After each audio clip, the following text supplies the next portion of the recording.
check this out. This is from Brian Tyler Cohen tweeted this out. Apparently 1 day apart. Here is a 49 Senate Republicans sign on to a statement supporting access to IVF. A statement. A statement. Why can't they? And here they are. There are 49 of these guys. And they're not all guys. There's like 2 or 3 women, right? IVF, as you know, is a treatment that in vitro fertilization basically creates embryos that can be implanted when there's something going not working in terms of a person getting pregnant. And they can be implanted in a person to carry a child. There's multiple embryos because you don't know which one is going to be, if they're going to catch. So you have multiple sort of like opportunities at egg and sperm, and you hope that a couple of them catch. Sometimes none of them do. Sometimes all of them do. When all of them do, you can only implant one, and so the rest ultimately get disposed of. Now, we're talking about embryos that are, you know, basically like just tiny, like they don't look like anything other than like a little bit of tissue. And fortunately, all 49 Republicans in the Senate have decided that they are willing to sign a statement.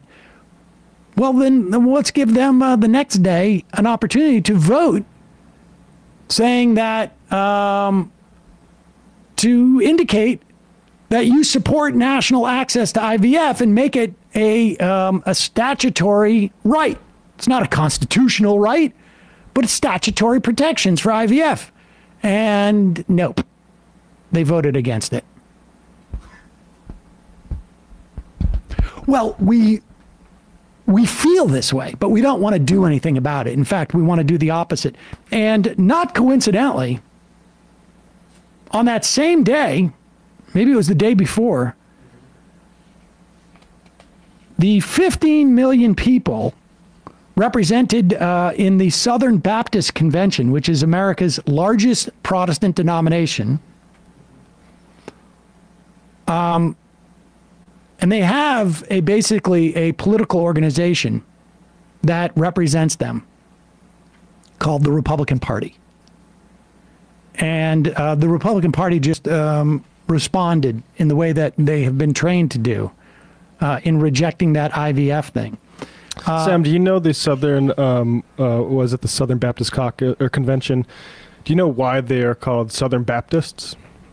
Because didn't they break off? Wasn't there like a... It's a little something happened in 1845 where the non-Southern Baptists were getting a little bit too woke and about slavery, for instance, and we needed to go Southern Baptist to differentiate ourselves. Just a little history for folks. There you go. Brent Leatherwood, president of the Ethics and Religious Liberty Commission, which is the public policy arm of the Southern Baptist Convention, said it took us 50 years to take down Roe. It may take us similarly long time to time frame to get people to a place where they are thinking more deeply about something like this. It's okay. It takes time. We have to be patient. 13 million Southern Baptists across 45,000 churches will now face the pressure of eschewing IVF, and they are gearing up to make this a political issue. And understand, like, the polling on this is pretty clear. 86% of respondents in a CBS YouGov poll thought IVF should be legal.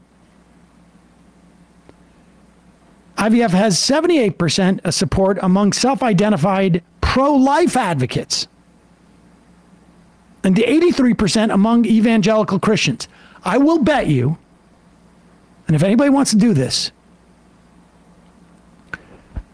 a year's worth of my kids' college or any portion thereof, because I don't have, particularly with the number one, not enough time for compound interest to do its magic. That these numbers, 78% among self-identified pro-life advocates and 83% among evangelical Christians, will be down minimum of 10% this time next year. Minimum. And I will bet that these numbers will be closer to 50% within 3 to 5 years. Mark this down. If John from San Antonio is listening, I know you have an encyclopedic mind for things I say. This is it right here. Once this becomes a political issue, and these so-called pro-life advocates realize, like, oh, wait a second, this is getting even more complicated. I got complicated with the exemption for, the health of a mother and, rape and incest. Even though those are fake exceptions, we know that, right? They're going to have to address this. If you believe it's a life after conception, you are against IVF.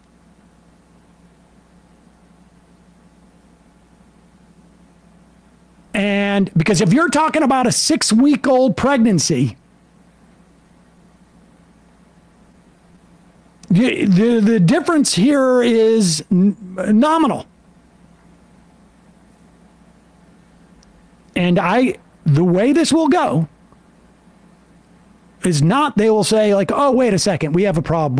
People should have a right to decide whether they're going to have bodily autonomy. The way it's going to go is they're going to find IVF is an abomination and a sin. And we're going to be against it. And last month, Ted Cruz and Katie Britt, you remember her? She's the one who was in the kitchen. They let her out of the kitchen long enough to introduce legislation to strip Medicaid funding from any state that bans IVF. And that proposal was condemned by the SBC. And I promise you, these two will be back in 2 or 3 years. I mean, unless Cruz is doing his podcast full time. And they will do the opposite. They will attempt to strip it. They will attempt to strip it. Because that was completely performative. You watch.